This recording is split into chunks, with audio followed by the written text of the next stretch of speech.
보신 것처럼 고가주택 매입 자금을 끝까지 추적해 탈세 행위들을 근본적으로 차단하겠다는 게 세무당국의 올해 방침입니다.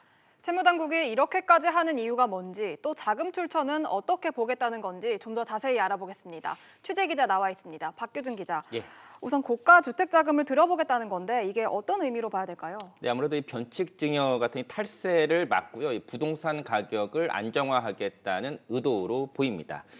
방금 보신 이 내용들은 어제 이 국세청이 올해 이 전반적인 정책 방향을 담은 이 국세 행정 운용 방안을 발표하는 자리에서 나온 내용인데요. 국세청은 자금 조달 계획서 등을 바탕으로 해서 이 고가 주택을 사들인 자금의 출처를 분석해서 탈세를 했는지 이 여부를 샅샅이 따져 보기로 했습니다. 이 주택 구입한 자금뿐만 아니라요, 이 전세금도 고액이라면 자금 출처를 이번에 들여다보기로 했습니다. 네, 관련해서 조금만 더 자세히 들어가 보겠습니다.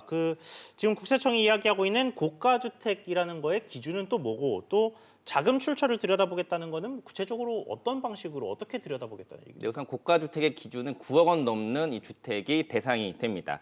다만 국세청은 주택 가격이 9억 원보다 낮아도 자금 출처에 이상이 있다면 조사를 하기로 했는데요. 이 자금 출처를 들여다보는 방식은 이 빌린 돈을 모두 갚을 때까지 모든 과정을 이 세무조사에 준하는 수준으로 사후 관리하기로 했습니다.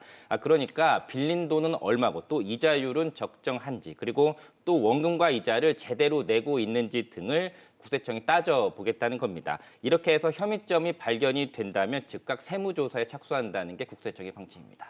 네, 주요 점검 대상이 누구라고 봐야 될까요? 네, 아무래도 고가주택을 사들인 집주인, 그리고 고액 전세에 살고 있는 세입자들이 이번에 집중 점검 대상이 될 것으로 보이는데요.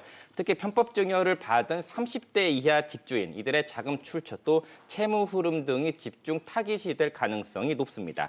예를 들면 이들이 부모나 친인척한테 빌린 돈을 제대로 갚고 있는지, 또 본인 월급은 모두 다 빚 갚는 데 쓰고 생활비는 부모에게서 타다 쓰는지도 점검 대상이 됩니다.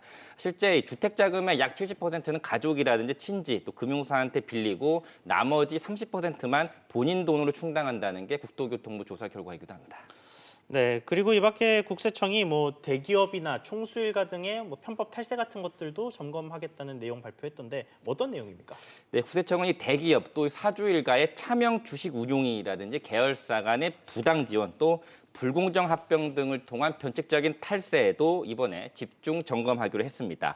또한 이 사익 편취를 근절하는 차원에서 일감 떼어주기라든지 몰아주기 관련된 불성실 세금 신고 혐의에 대해서도 이번에 전수 점검하기로 했습니다. 이 밖에 의사나 변호사 같은 전문직 고소득자 이들에 대한 세무 검증도 강화할 방침입니다. 네, 박 기자 잘 들었습니다.